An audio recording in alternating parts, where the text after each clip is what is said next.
Not too bad, not too bad.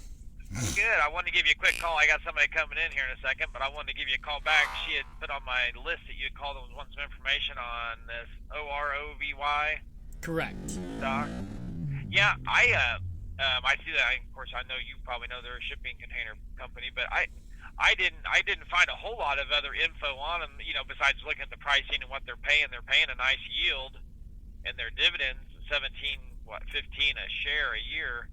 But the only thing about it, and I don't know, maybe they have it. Let me look at my other sheet here. They don't have any earnings per share listed on their stock summary list. And that's kind of concerning because if they don't have any earnings per share, I don't know how they're paying out a dividend. Will at least being able to stay in business if that's the case. No, okay. But it may just be the way they're doing their accounting. I don't know. But earnings data, that earnings. Okay, so they do have earnings per share. They're showing their earnings per share being $76.20, which is really high if that's the case. So that's not bad at all.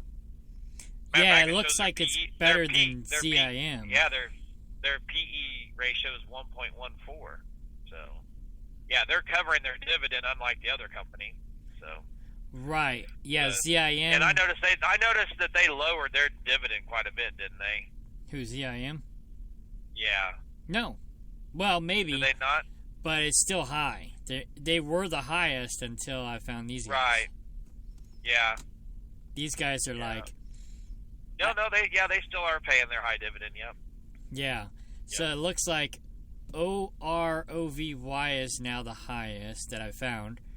ZIM is the second. Chesapeake is the third, and PBR is the fourth. Yeah. Considering that they have their yield is better than their dividend. There's others that are paying a high dividend, but their yield is low, and I'm like, oh, that's a red flag. Yeah, well, they're yielding. Well, the yield is just the percentage based on the price per stock. Right. So actually, that one's paying $17.15 a share, and the Zim is still paying $30 a share. So it's actually paying more, and it's still covering that because they got $49 earnings per share now. The ORVO, whichever. Yeah, I'm getting confused now. Yeah, the OROVY, they are covering their dividend. You know, they're earning a lot more than what they're paying out on that, which is a good sign. That means they're doing good. Which they're just earning more. But yeah, both of them are still in good shape as far as that goes. Cool. Because they're paying out $30 a share on that Zim, and it's only at $22.23 right now a share. So it's still doing good as far as dividend wise. They're paying 135% dividend. So they're way up there. They're high. That's really high. Right. So I got $1,000 now in ZIM. Yeah. So, but I haven't earned anything yet. So yeah. We'll see. You should hopefully be able to. If they'll keep their dividend up there, you'll make $300 in just dividends off that. So. Right. A year. Yeah. That's pretty good. Can't beat that. That's hard to compete with on that. That's good.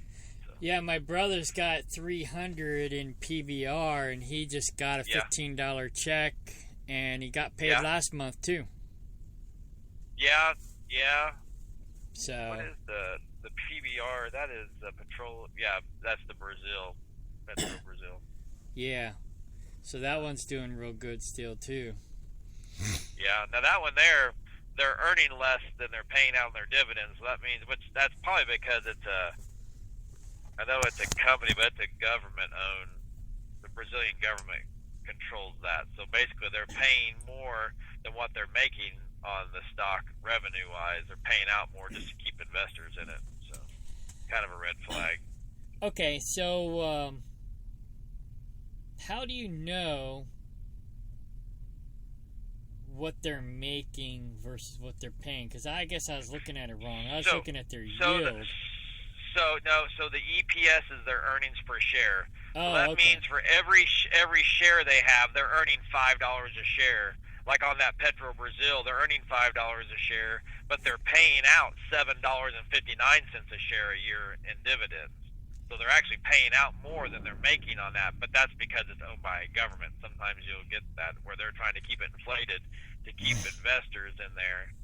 Where that Orovy, they're in a good shape because they are actually making $76.20 per share for every share they have outstanding, and they're paying $17.15.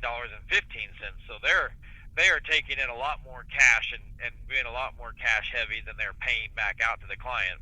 But it's still yielding 19.7% based on that yield is the percent difference, because if you're making $17.15 a share and you bought that stock today at $87 a share, that means you're going to make 19% dividend yield on that because of what the price is compared to what you're getting back in dividends in yield. That's what makes the ZIM so attractive, because it's paying out and it's covering. They are covering not as high because they're making $49 a share per share, $49.06, and they're paying out $30 back to the shareholders per share, $30.05. Right. Which means at that price that they're currently at, they're actually paying 135% dividend yield, which is unheard of, because they're paying out more than what the stock's worth right now. Because usually the stock would be priced higher than what the dividend yield, but it's actually paying more in dividend than what the current price of the stock is still. So. Right on. Well, their stocks are up right now too. So yep. ZIM. Yeah. I've also made $250 just on the stock alone, not counting just the on dividend. The cash value. Yeah, that's good. So that's cool. But that's how that works. You want to look at the earnings per share and then see what they're paying out, dividend amount, and then that yield is actually based on the dividend amount percentage compared to the price of the stock at that time. That tells you what your percent yield is, or what your percent yield is going to be on your dividend payment from that stock, based on what you're getting paid compared to what price you buy the stock at. So if you bought ZIM today, if you bought ZIM today at $22.23 a share, well, the way the dividend, since the dividend's paying $30 a share a year, it's actually going to pay out and yield 135% a year just on the dividend alone, based on that price you paid for that stock. Now, if that stock goes up and you bought it later, that percentage is going to be lower yield-wise, because it's going to go up and over what the dividend is. But you're in good shape if you're buying it at $20 a share and it's paying out $30. You're making more money than what the stock's worth every year on just the dividend. Let alone if it goes up, then you make all the capital gains too. So. Okay, so if I'm looking at the yield, that's actually looking at what the stock might be worth in the future. Well, what it is the yield is actually what the dividend percentage is. So if you took and you looked at like I said, if you looked at the price of the stock, so like today it's $22 a share, $22.35, and I divided that by $30.05. Well, I have to do it the opposite way. Actually, it'd be $30.05 divided by $22.23. That's 1.35, which means that dividend is going to pay 135% yield based on that price of the stock today. Okay.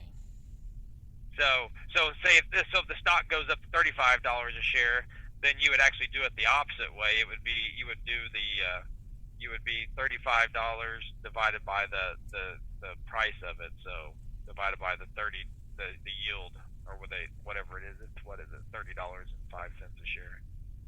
So it would actually be the opposite of that. So. Okay. But yeah, so if the stock went to $35 a share and you bought it based on that same dividend payout that they're paying, then it'd still pay 85% yield is what it would be. So it wouldn't be the 135. So right now you're actually giving money. They're giving you money to own the stock basically without worrying about whether the stock goes up or down. You're going to make more money than you put into it just based on the dividend, which is very rare. All right. So if the yield is lower than the dividend, is that a red flag or no? Not always. It just depends on the price of it all depends on the price of the stock. Okay. So, nope. If the earnings per share is lower than the dividend payout amount per year, so if it's paying out more than what they're earning per share, then that's a red flag. And usually they can't sustain that very good. Now, there are certain cases where certain stocks have different accounting methods, and they can make it work for a while if it's like a managed limited partnership or something. But most of the time, that's a red flag because that means they're losing money. They're paying out more money than they're earning on the shares, but so that's what the difference is. Right. So that's PBR would be a red flag if it wasn't a government-owned entity. Yeah, that's the only reason why they're probably able to get away with it because it's got government money backing it. So. Yep. All right, cool. Well, thank you. All right. That cleared up a lot as far as good. Earnings per share, because I was looking at the yield and not the earnings per share. Yeah, okay. No problem. I'm learning a little bit more every day. Yeah, that's right. There you go. Hey, you have a great weekend. You too. Thank you. All right, bye-bye. All right, bye.